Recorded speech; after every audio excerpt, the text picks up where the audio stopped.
Olá, sou Guilherme Sargentelli, pediatra e host do PBcast, o podcast do grupo Pronto Baby que leva informação segura sobre saúde à sociedade.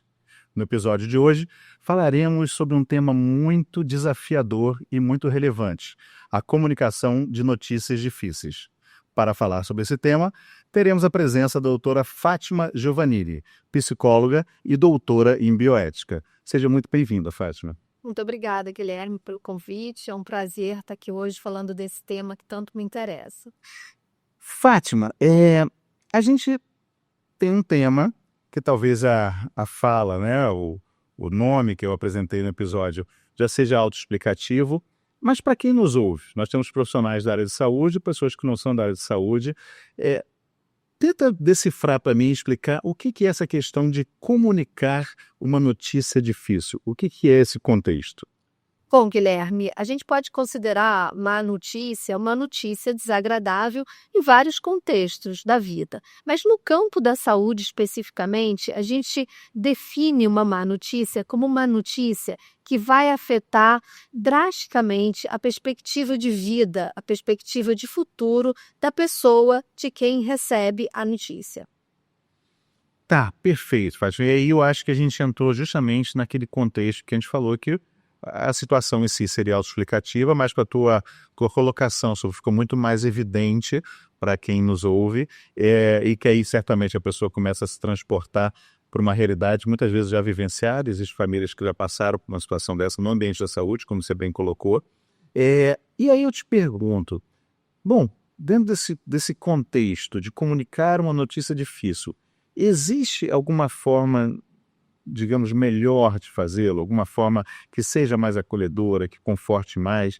Enfim, existem passos e pontos fundamentais que a gente pode trabalhar nessa abordagem? Sim, é claro que a gente precisa pensar que normalmente essa notícia ela está relacionada à finitude da vida, a perdas significativas, né? Tanto do paciente quanto dos familiares. Então, eu acho que se existe uma forma que a gente pode considerar, talvez, uma melhor forma possível, é conhecer a pessoa, conhecer o paciente ou conhecer a família desse paciente. E o que eu quero dizer com conhecer? Conhecer a história dessa pessoa. A gente só conhece o outro pela história, quando a gente escuta a história de vida, o que essa pessoa ou o que essa família tem a contar.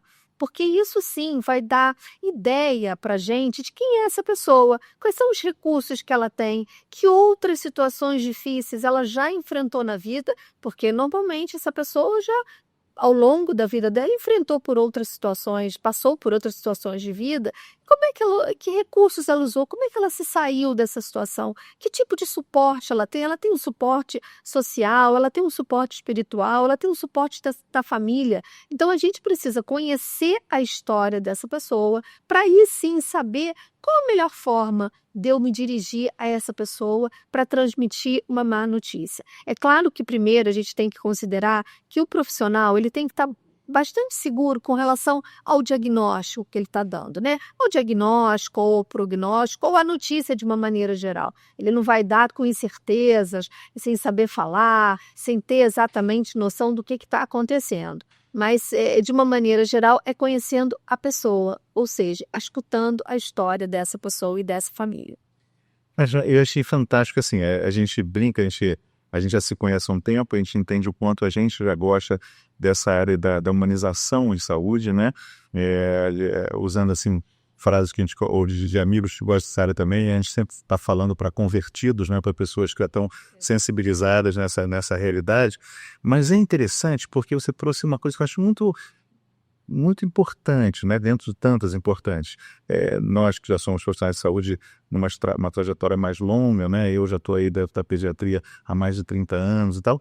Eu vejo o quanto, assim, a gente felizmente tem ficado mais atento a isso. O quanto essa questão dessa comunicação não era tão trabalhada, digamos assim. Eu vejo, assim, quando eu lembro da minha trajetória, eu lembro que eu jovem me preocupava em querer comunicar de alguma forma acolhedora essas informações, falar e tentar escolher a melhor formação, mas eu vejo também claramente, ao mesmo tempo que eu tinha uma uma movimentação que fosse muito positiva para isso, no sentido de tentar olhar a história, eu ficava menos atento a isso que hoje em dia se discute tanto, que é a história do paciente, que você vê o paciente além só do nome da doença, além só daquela situação, mas tentar entender todo esse contexto. Bom, dito tudo isso que você falou também, e que eu acabei também, né, estendendo um pouco no que eu acho que é importante em relação a isso, você acha que hoje, de fato, os profissionais de saúde são mais treinados e há como se fazer mais esse treinamento para as pessoas estarem mais aptas a poderem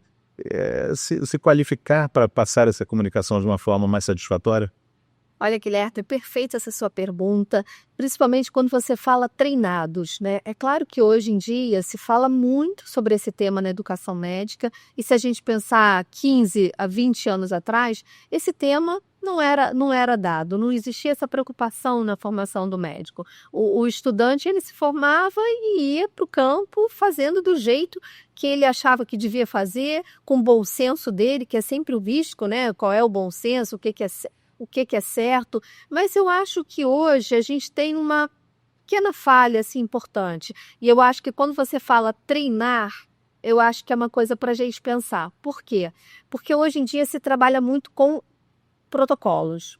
Na realidade, muito mais um especificamente, que é o protocolo Spikes, que eu acho muito bom, acho importante que os estudantes, que os profissionais conheçam, mas o protocolo treina, né? Porque o protocolo tem um modelo. Então, mais do que treinar, a gente precisa desenvolver na formação, nos estudantes de medicina, competências para a comunicação. E o que seriam essas competências? Competência de escuta, competência de relacionamento interpessoal, competência de interpretação, de empatia, né? De ser tocado realmente pela história do outro. Então, uma coisa que eu sempre falo, eu sou professora do curso de medicina da Estácio de Sá, uma coisa que eu realmente destaco. Gente, protocolo é importante? É importante. Dá uma ideia, mas desenvolvam a escuta, porque nenhum protocolo vai me dar garantias de como que o outro vai receber essa notícia. Então, o profissional precisa ter uma percepção, uma sensibilidade, uma atenção plena, uma escuta ativa, para de fato ver como ele vai desenvolver essa comunicação. Genial, genial. Assim, a gente cada vez que conversa mais sobre isso, se envolve mais, né? Você falou muito dessa questão do treino e do desenvolvimento de competências. Ouvindo a tua fala, assim, o quanto passa uma ideia de profundidade, né? De que talvez o treino seja um protocolo que atinge um nível mais superficial com a relevância e a importância dele, mas o quanto desenvolver competências vai mais fundo, né?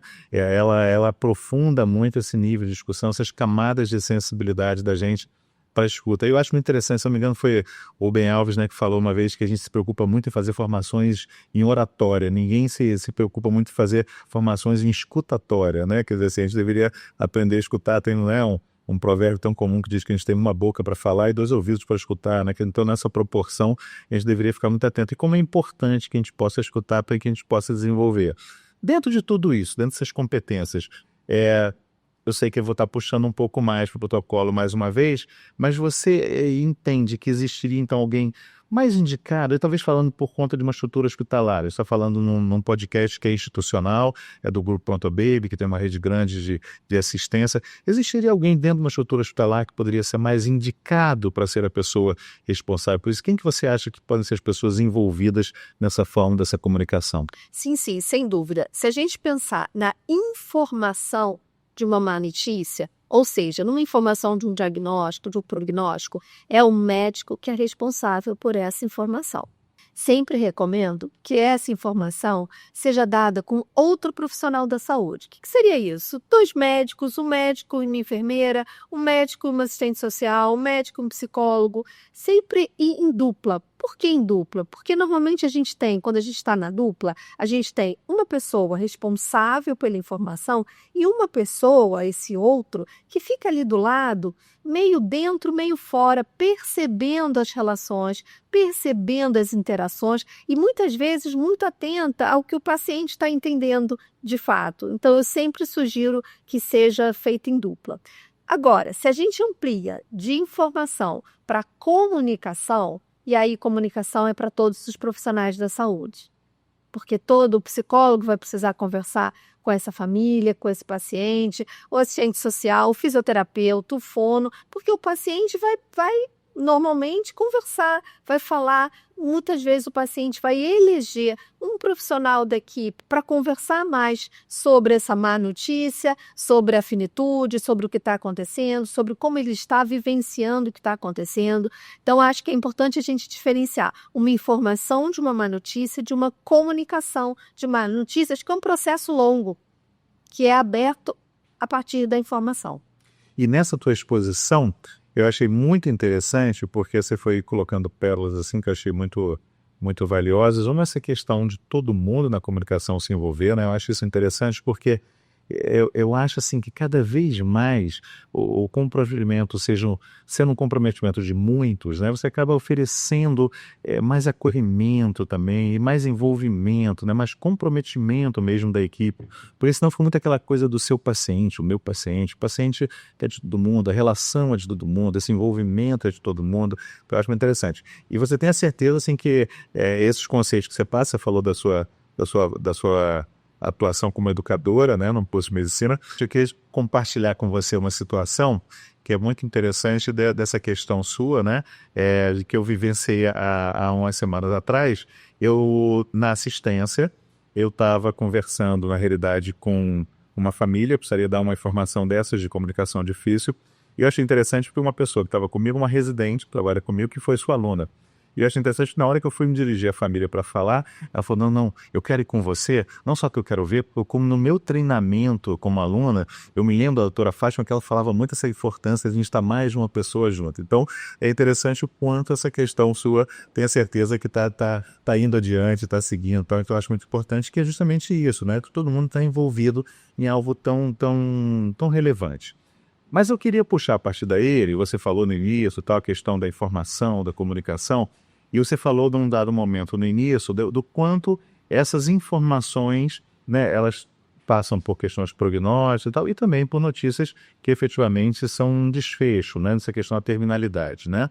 E aí eu queria entrar numa situação que é essa questão do luto, né? Que assim, eu sei que o luto aí ele tem uma conversa muito mais ampla, a gente vai estar falando em um dos nossos podcasts sobre um episódio só sobre o luto, mas me diz um pouco dessa transição, dessa questão da comunicação da notícia difícil, que tem a ver com a terminalidade, com um desfecho de morte, enfim, e como que a gente consegue trabalhar isso, se esse tipo de comunicação tem que ter um tratamento diferente. O que você poderia me trazer sobre isso? Bom, é importante lembrar que a comunicação, ou seja, a informação, quando o paciente, quando a família recebe um diagnóstico, um prognóstico, a partir dali começa o que a gente chama de luto antecipatório. Então, aquela pessoa, ela começa a trabalhar, elaborar psiquicamente o que está acontecendo, o que vai acontecer e o que ela quer fazer a partir da vida dela, né? A partir daquele momento da vida dela. Então, por isso que deixar o paciente conhecer o que está acontecendo com ele é muito importante, porque a gente permite que o paciente tome decisões autônomas. Pense sobre a vida dele, reflita sobre a vida dele. Agora, sobre o luto especificamente, o que eu acho importante destacar? O luto não é uma doença. Tristeza não é doença.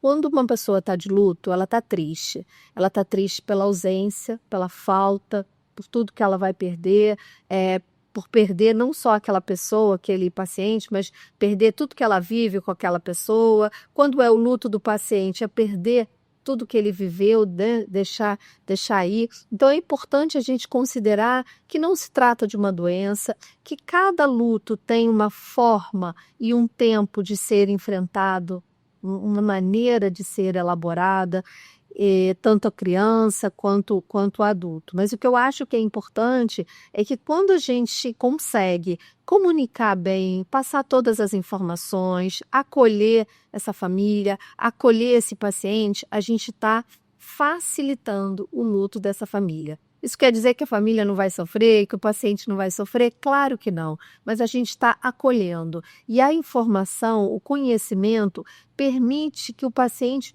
a família especialmente, muitas vezes, não viva culpa, porque sabe, foi informado, entendeu o que aconteceu, não se sente culpado por aquilo, e a culpa é um fator assim complicador para o luto, né, doloroso, aumenta essa dor do luto. Então, as informações, estar informado, facilita, sim, esse luto. Muito bom, Fátima. E eu fico sempre sensibilizado, né? Porque eu acho que a gente é uma realidade tão próxima de todos nós, vivenciar isso, e eu acho sempre que essa questão, a gente está num universo onde a gente está lidando com pessoas, né? Pessoas que não têm fragilidade, então acho que acolher é sempre uma palavra muito especial.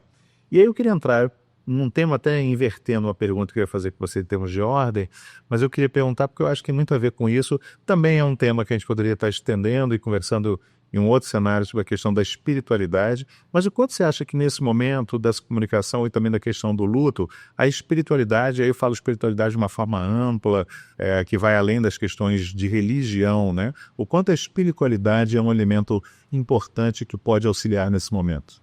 Acho que é fundamental, principalmente se a gente consegue diferenciar espiritualidade de religiosidade. Nem todo paciente, nem todo familiar vai ter uma religião específica, embora a gente precise, no campo da saúde, cada vez mais considerar e inserir a diversidade religiosa do nosso país, mas a espiritualidade, ela é inerente ao ser humano. Se a gente entende que a espiritualidade é uma busca de sentido, é uma busca de compreensão, né, do meu sentido da vida, do que eu faço aqui na vida, toda pessoa, todo paciente vai viver a sua espiritualidade no momento também do adoecimento, porque o adoecimento traz a experiência do adoecimento, traz essa busca. Por que eu? Por que eu estou doente agora? Por que nesse momento? Por que dessa forma? Então, isso é inerente à experiência do adoecimento, inerente à experiência da vida, e a doença faz parte da vida, e eu acredito que todo profissional de saúde deve estar apto a acolher essa busca de sentido do paciente. Maravilha, Fátima. E aí eu queria entrar numa pergunta, que é uma pergunta que é um outro ponto aí de interseção nosso, de interesse, de curiosidade, de prazer, que a gente conversava um pouquinho antes da gente iniciar o podcast, que é essa questão da leitura, né?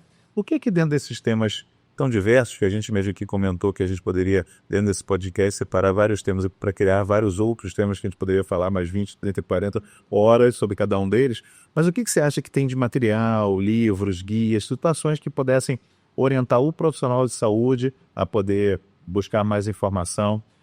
O que você acha dentro da medicina narrativa, ou dentro de livros também, que não sejam para o profissional de saúde, para as pessoas que nos acompanham, como eu disse, a grande maioria não são profissionais de saúde, são pessoas da sociedade que estão buscando informações sobre temas que são relevantes da área de saúde.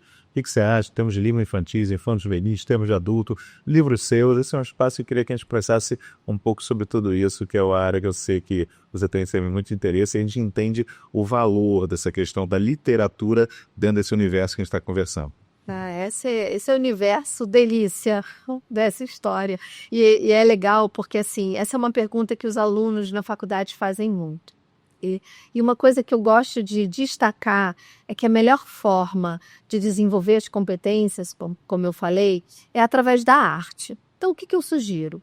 Assistam filmes. A gente tem inúmeros filmes que abordam essa questão da comunicação de mais notícias. Tem sempre uma notícia, tem uma doença, tem a família, tem um profissional da saúde. A gente tem inúmeros filmes. O It, uma lição de vida, é imperdível para esse tema. Tem alguns outros, Minha Vida Sem Mim, tem vários outros. E ainda, né, na arte, considerando a arte, tem a literatura. Eu acho que a literatura ajuda muito. A literatura ajuda na interpretação, na reflexão, ajuda na sensibilização. E hoje em dia a gente tem inúmeros livros que direta ou indiretamente abordam esse tema. Atualmente a gente tem uma literatura que eu gosto muito, que são as chamadas patografias ou autoficção. Então, esses livros trazem experiências de vida do autor. Às vezes, grandes escritores que escrevem sobre isso, às vezes, leigos que começam a escrever a partir disso, e eu acho, assim, de uma riqueza absurda. Além disso, temos a literatura infantil. Nós temos uma literatura infantil vasta, com um acervo maravilhoso, de livros que, na realidade, eu nem diria mais livros infantis, hoje em dia a gente já está até deixando um pouco de usar esse termo, a gente fala livros ilustrados. Por quê? Porque são livros infantis para todas as idades. O livro infantil, esse tipo de livro que eu estou falando, com textos densos, sensíveis, que abordam temas difíceis da vida, separação, morte, luto, doença, eles são livros para todas as idades. O livro atende à necessidade do leitor, daquela necessidade que aquele leitor, naquele momento, precisa. Então, não é infantil nem de adulto, né? É uma literatura ilustrada. E a gente tem livros muito bons. Felizmente, esse tema tem sido muito abordado.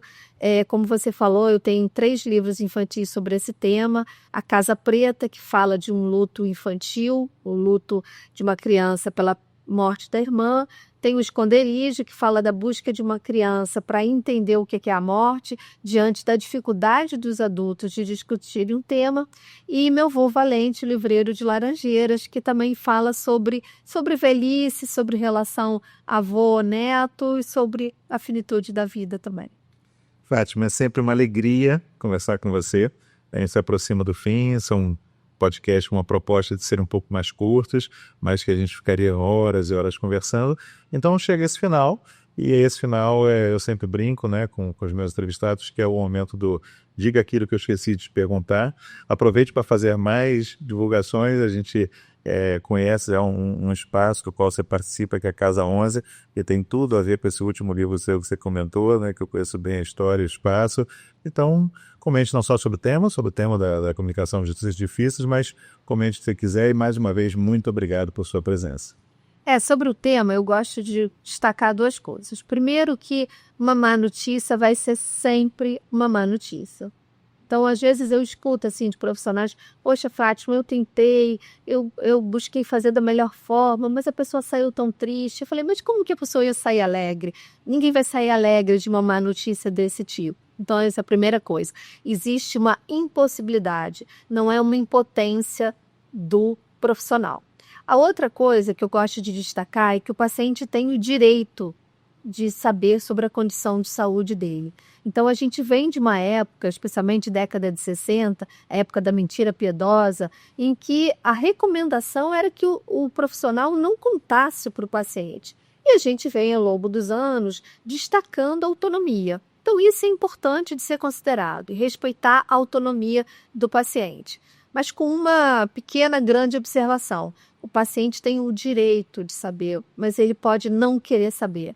E isso é importante. É raro o paciente exatamente não querer saber, é raro. Às vezes ele não quer saber num determinado momento da doença, mas em outra fase da doença ele já quer falar sobre isso. Mas a gente não pode obrigar o paciente a ouvir se ele naquele momento ele não quer ouvir. Então, por isso que precisa tanto dessa competência da escuta. Por isso que eu falo, precisa desenvolver isso. Qual é o melhor momento de eu conversar com o meu paciente sobre isso? Qual é a melhor forma?